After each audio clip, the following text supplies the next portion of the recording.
Bismillahirrahmanirrahim. Assalamualaikum warahmatullahi wabarakatuh. Alhamdulillahi rabbil alamin. Wassalatu wassalamu ala asrafil anbiya'i wal mursalin Sayyidina wa maulana Muhammadin wa ala alihi wa sahbihi wa barik wa sallim ajma'in. Qala rabbi israh li sadri wa yassir li amri wahlul 'uqdatam min lisani yafqahu qawli. Allahumma inna nas'aluka khaira hadhihi al-lailah fathaha wa nusraha wa barakataha wa hudaha wa na'udzubika min syarri hadhihi al-lailah wa syarri ma fiha wa syarri ma qablaha wa syarri ma ba'daha bi rahmatika ya arhamar rahimin. Nawaina at-ta'alluma wat ta'lim wan naf'a wal intifa wal ifadah wal istifadah wal hassa ala tamassuki bi kitabillahi wa sunnati Rasulillah sallallahu alaihi wasallam wa ba'du. Para pemirsa yang dirahmati Allah Subhanahu wa taala, pada malam hari ini marilah kita bersyukur kepada Allah Subhanahu wa taala karena kita masih diberikan umur yang panjang, diberikan kesehatan oleh Allah Subhanahu wa taala, diberikan taufik dan hidayah oleh Allah Subhanahu wa taala untuk melakukan berbagai macam kegiatan, tentunya adalah kegiatan ibadah yang kita lakukan setiap hari. Salawat dan salam tak lupa kita haturkan selalu keharibaan junjungan kita Nabi besar Muhammad sallallahu alaihi wasallam, alladzi yukhrijuhu minadh-dhulumati ilan nur, yang membawa umat manusia dari alam kegelapan menuju ke alam yang terang benderang dengan iman, Islam dan ihsan. Para pemirsa yang dirahmati Allah Subhanahu wa taala, malam ini adalah malam yang ke-9 dari bulan Muharram dan hari Sabtu adalah tanggal 10 Muharram. Jadi alangkah baiknya kita mengkaji kembali hal-hal yang berkaitan dengan 10 Muharram dan amalan apa saja yang biasa kita lakukan. Mungkin kalau kita lihat di masyarakat, banyak amalan-amalan yang dilakukan. Misalnya orang-orang dulu, orang-orang tua kita, nenek-nenek kita, mereka misalnya bikin bubur Asyura. Atau yang setiap tahun diadakan adalah menyapu kepala anak yatim. Nah, para pemirsa yang dirahmati Allah Subhanahu wa taala, kalau kita lihat dalam kitab Kanzun Nazah was Surur, bahwasanya beliau menyebutkan ada beberapa macam yang dilakukan pada saat tanggal 10 Muharram. Di antaranya adalah ada yang mengatakan asru khaslatin, ada 10 macam, dan ada yang mengatakan 12 macam. Di antaranya adalah bersalawat kepada Rasulullah sallallahu alaihi wasallam. Kemudian kita mengadakan silaturahmi pada hari itu. Kemudian bersedekah juga dilakukan pada tanggal 10 Muharram. Kemudian beliau menyebutkan ada al-ightisalu, mandi pada hari Asyura tersebut. Kemudian wal-iktihal, dan pakai celak mata. Nah, mungkin bagi kita yang tidak bisa pakai celak mata, ini disebutkan tanggal 10 Muharram. Kemudian ziaratu alim, mengunjungi orang-orang alim. Kemudian juga disebutkan i'adatul marid, mengunjungi orang yang sakit. Nah, kemudian di antaranya lagi adalah mashur ra'sil yatim, menyapu kepala anak yatim. Dan juga di antaranya adalah at-tawsi'atu 'alal 'iyal, berlapang untuk keluarga atau memberikan nafkah yang lebih untuk keluarga pada hari itu. Kemudian ada juga beliau menyebutkan taqlimul azafir, memotong kuku. Bahkan juga disebutkan qira'atus surati Ikhlas alfa marratin, membaca surah Al-Ikhlas 1000 kali. 1000 kali itu lumayan. Nah, jadi ada disebutkan yang telah kita sebutkan tadi, semuanya adalah perkara yang baik. Semuanya adalah perkara yang baik. Salawat kepada Rasulullah, bersilaturahim, bersedekah, mandi, bercelak mata, kemudian mengunjungi orang alim, mengunjungi orang sakit, kemudian menyapu kepala anak yatim, kemudian memberikan kelapangan kepada keluarga, dan juga yang terpenting adalah puasa yang kita lakukan pada hari 10 Asyura tersebut. Para pemirsa yang dirahmati Allah Subhanahu wa taala, beliau lebih lanjut menjelaskan bahwasanya di antara yang disebutkan ini yang sahih hadisnya itu adalah masalah puasa dan tausiah alal iyal. Jadi yang sahih hadisnya itu adalah masalah kita berpuasa pada tanggal 10 Muharram, dan kemudian adalah berlapang-lapang kepada keluarga kita pada tanggal 10 Asyura tersebut. Nah, coba kita lihat hadis yang palsu.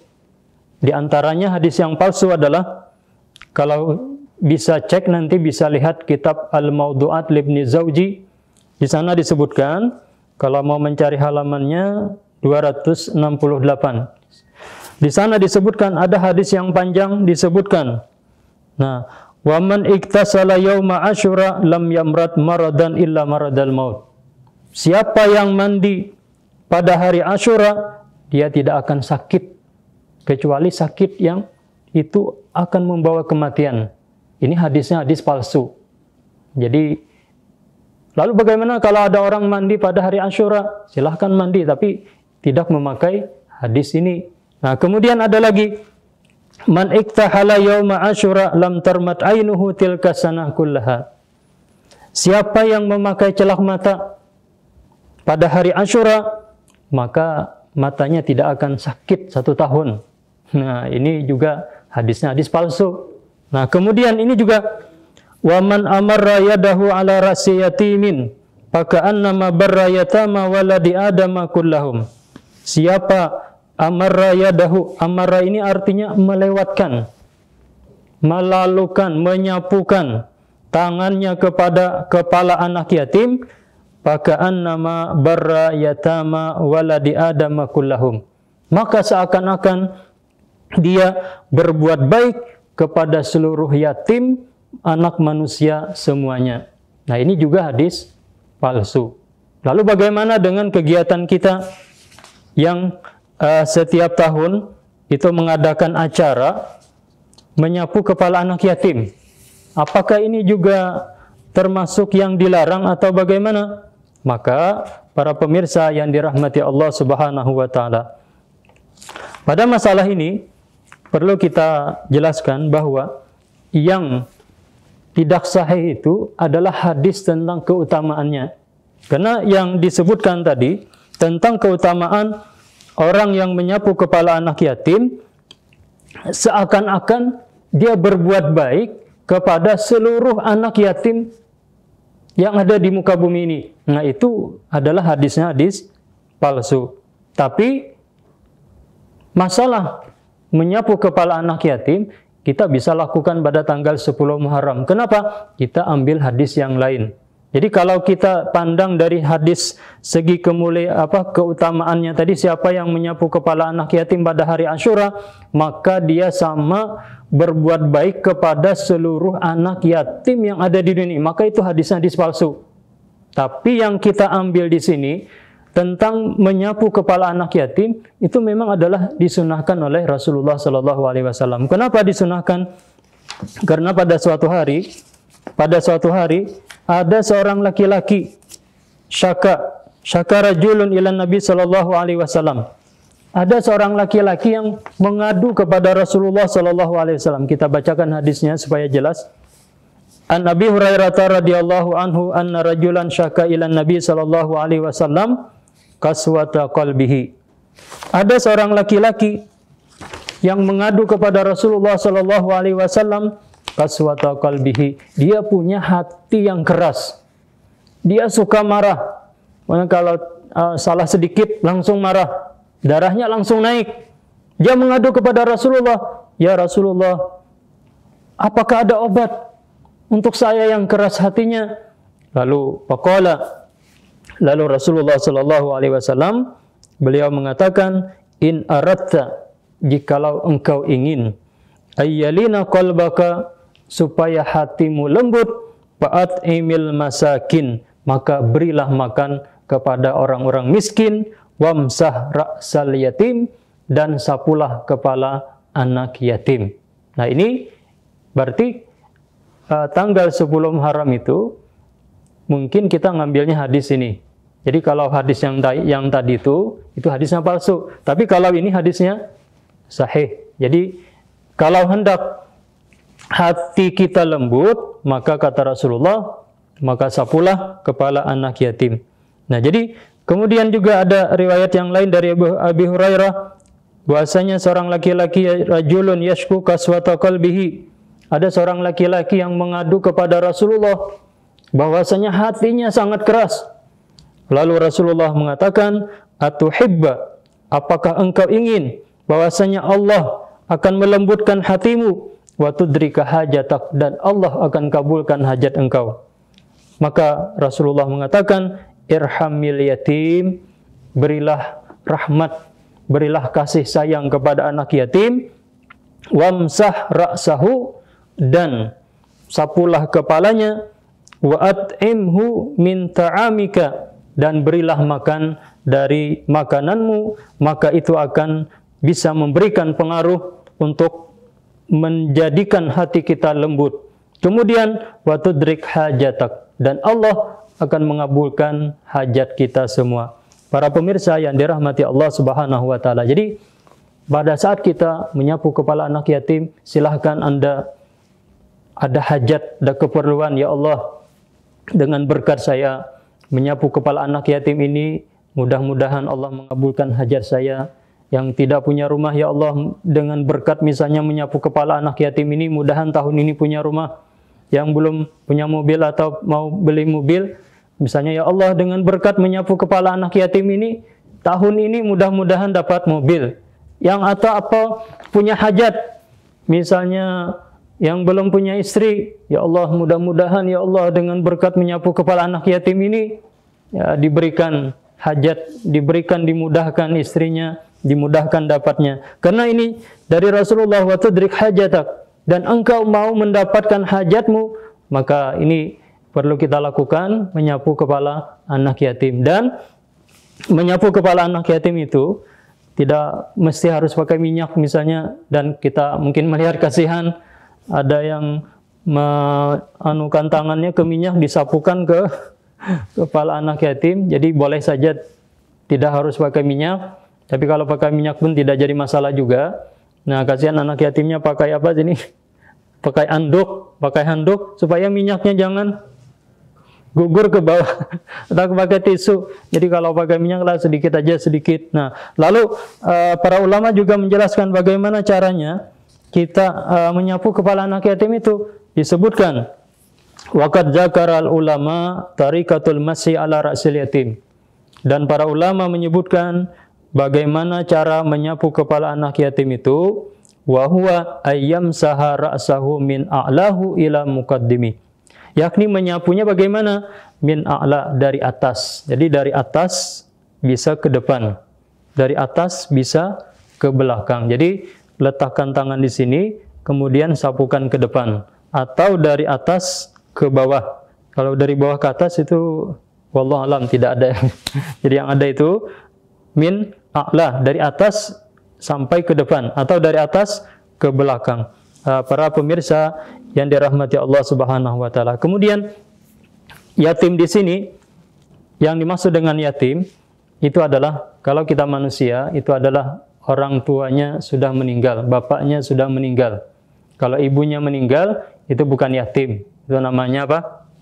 Piatu. Nah, tapi kalau hewan, itu yang disebut dengan yatim itu kalau ibunya meninggal. Jadi kalau misalnya kucing, mamanya mati, berarti yatim. Kalau abahnya mati, itu gak ada yatim. Karena yang biasa memberikan nafkah itu pada masalah binatang itu adalah ibunya. Sedangkan pada manusia itu yang biasanya yang memberikan nafkah itu adalah ayahnya. Nah, para pemirsa yang dirahmati Allah Subhanahu wa taala. Kemudian, dan di sini juga disebutkan oleh para ulama, umumiyatuhu likulli yatimin. Umum yatimnya. Nah, bahkan likullil aitam, setiap yatim. Yatim itu siapa? Man mata abuhu walam yablug. Orang yang orang tuanya meninggal dan dia belum balik. Dan balik itu kan sudah disebutkan dalam kitab fikih, kalau dilihat dari umur 15 tahun. Berarti kalau sudah 16 tahun umurnya, orang tuanya meninggal, maka itu bukan balik lagi. Kita punya istri, orang tuanya meninggal, tapi umurnya sudah misalnya 17 tahun, lalu kita mau menyapu kepalanya, ini tidak bisa. Karena itu adalah bukan yatim lagi. Atau kita yang sudah besar ini, yang sudah pakai sesingut atau sebagainya, itu bukan yatim lagi. Yang yatim itu adalah man mata abuhu walam yablugh. Orang yang orang tuanya meninggal dan dia belum balik. Nah, para pemirsa yang dirahmati Allah, jadi yang dimaksud dengan yatim ini umum bagi setiap anak yatim, bahkan yang kita pelihara ataupun yang tidak. Dan demikian juga sawaun kana musliman am kafiran au ghairu muslim, baik itu yatim adalah orang muslim ataupun orang ghairu muslim, maka juga termasuk daripada hal ini. Jadi para pemirsa yang dirahmati Allah, manfaat dari kita menyapu kepala anak yatim itu adalah untuk melembutkan hati kita.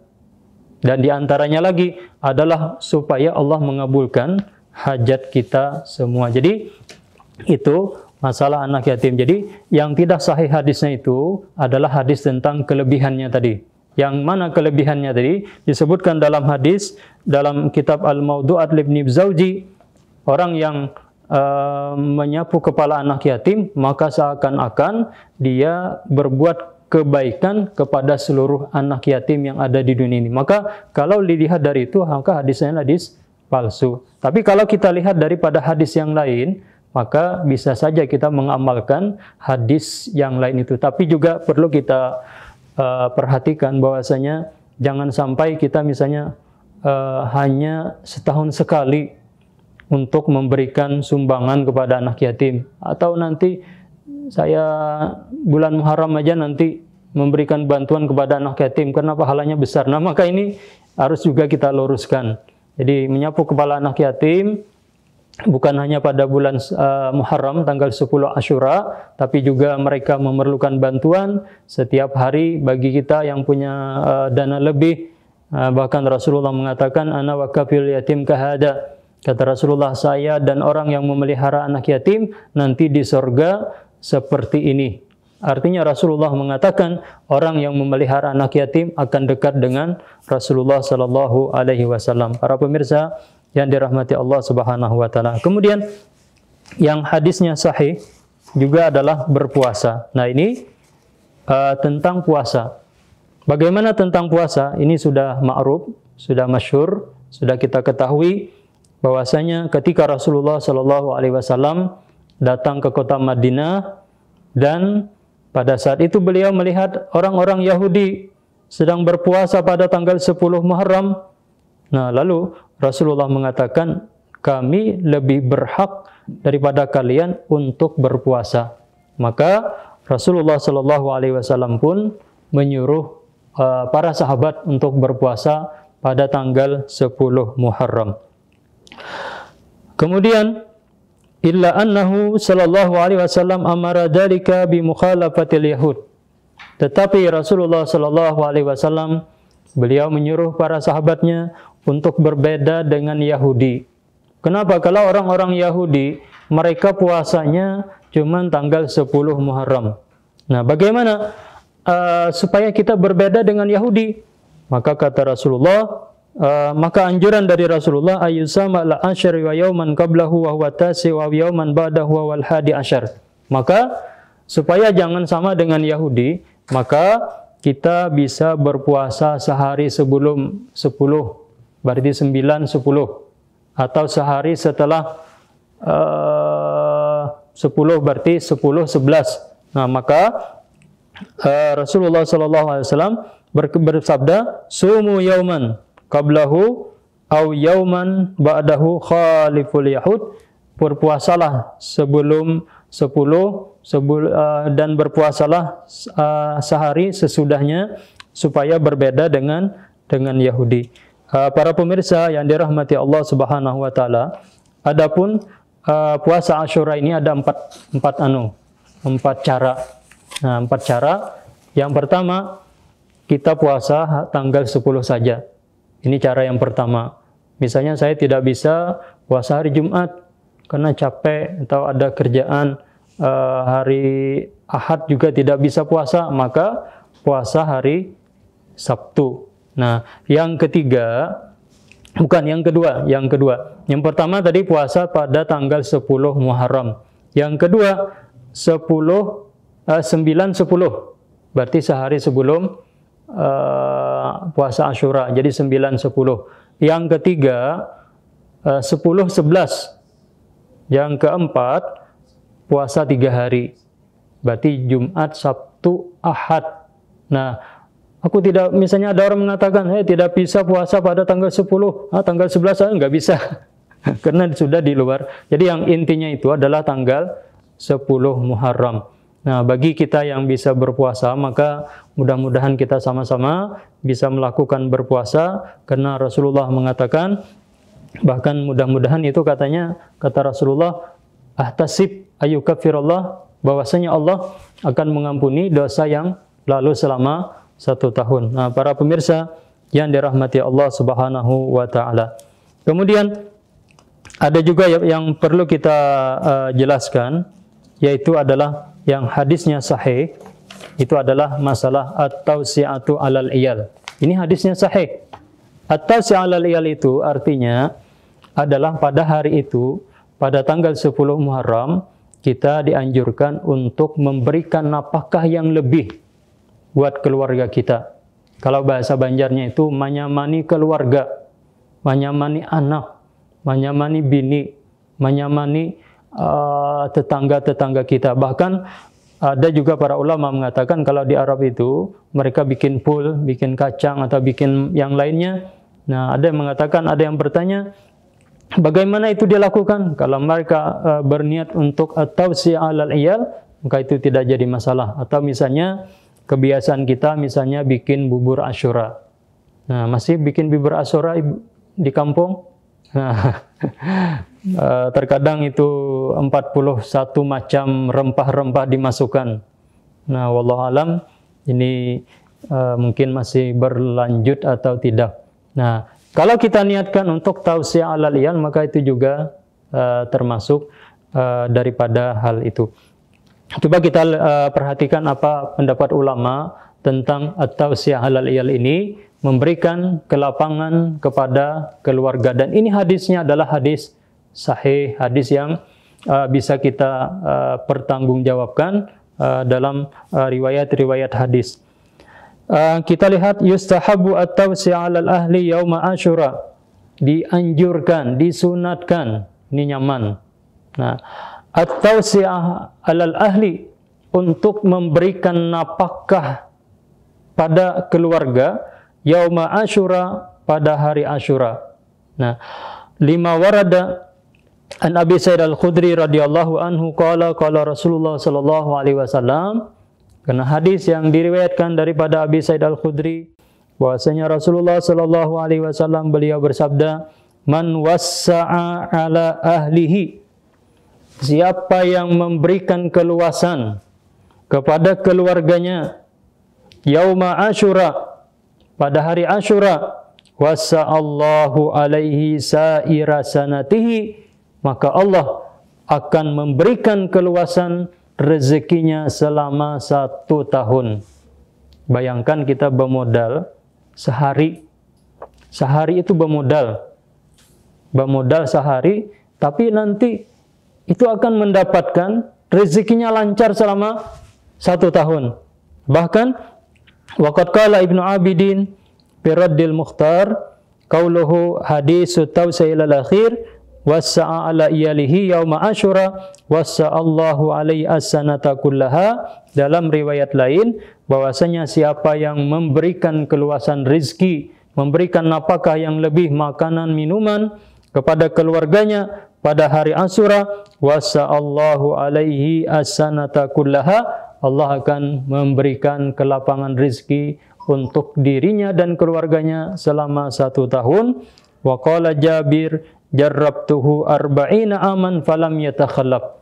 Kata Jabir, saya telah membuktikannya ini 40 tahun dan selama 40 tahun itu saya mendapatkan rezeki yang berlimpah. Ini yang perlu kita amalkan. Bahkan juga di dalam hadis yang lain, dalam kitab yang lain, yang bagi ayyuwasi'a 'alal ahli fihima. Nah, bahkan ada yang mengatakan bahwasanya yang bagi sepantasnya, silahkan dilihat dalam kitab Mawahibul Jalil fi Syarih Mukhtasar Khalil, jilid 2 halaman 405, yang bagi ayyuwasi'a 'alal ahli fihima, sepantasnya untuk melapangkan pemberian nafkah kepada keluarganya fihima ay lailata Asyura wa yaumiha, yakni pada malam Asyura dan siangnya. Jadi ada yang mengatakan mulai malamnya sudah kita memberikan nafkah yang lebih dibandingkan dengan hari-hari yang lain. Misalnya kalau hari-hari yang lain makanan kita ya biasa-biasa saja, tapi pada malam itu, pada hari itu maka dijadikan luar biasa, dijadikan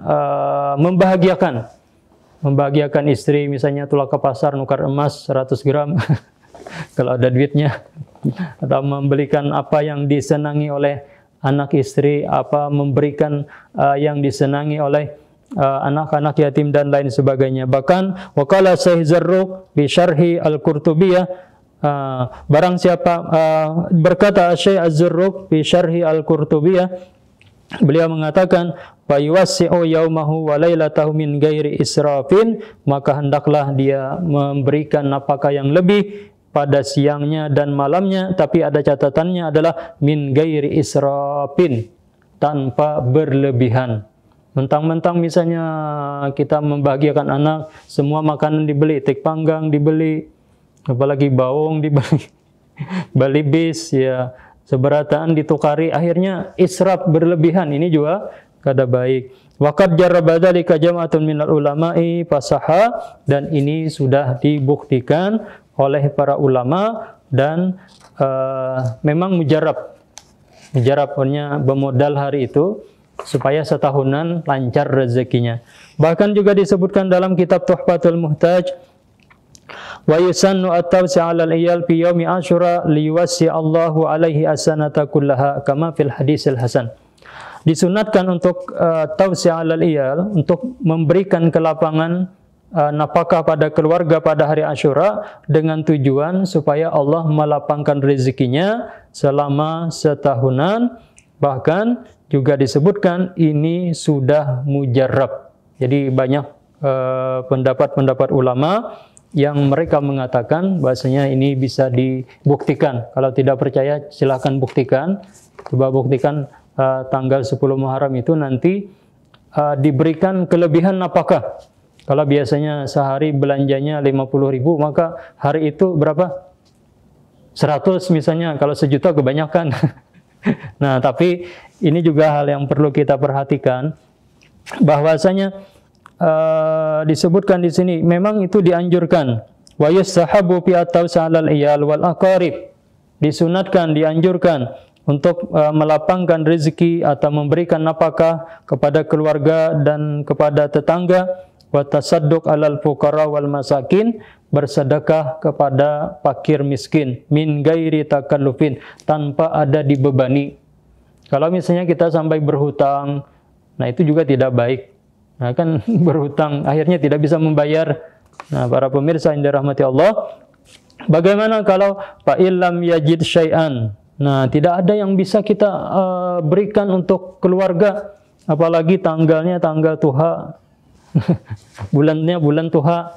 Nah hendak nukar macam-macam, tidak ada yang bisa kita belikan untuk keluarga, tidak bisa membahagiakan untuk keluarga. Iwa karing sudah habis, baras karing, iwa karing habis sudah, duit belum masuk gajian. Nah maka paling tidak faliwasi khulukahu, hendaklah pada hari itu dia berbuat akhlak yang baik. Wa kuffa an zulmi, dan tidak berbuat yang zalim kepada orang lain. Para pemirsa yang dirahmati Allah Subhanahu wa taala, bahkan juga para ulama mengatakan mereka telah mencobanya mundu khamsina sanah, sejak 50 tahun, dan wa ma ra'aina illa khairan, dan kami tidak melihat kecuali adalah kebaikan. Para pemirsa yang dirahmati Allah Subhanahu wa taala, jadi mudah-mudahan kita bisa mengamalkan ini. Di antaranya tadi adalah puasa, dan itu hadisnya sahih. Kemudian memberikan kelapangan rezeki kepada anak yatim. Para pemirsa yang dirahmati Allah, itulah yang dapat kita sampaikan. Mudah-mudahan Allah SWT memberikan taufik dan hidayah kepada kita untuk mengamalkan sunnah-sunnahnya Rasulullah SAW. Dan terlebih lagi kita berpuasa dengan niat puasa Asyura. Mudah-mudahan dosa-dosa kita diampuni oleh Allah Subhanahu wa taala, segala penyakit kita dihilangkan oleh Allah Subhanahu wa taala, dan segala hajat kita dikabulkan oleh Allah Subhanahu wa taala. Mungkin ini yang bisa kita sampaikan. Wabillahi taufiq wal hidayah wal ridha wal inayah wal afu minkum. Wassalamualaikum warahmatullahi wabarakatuh.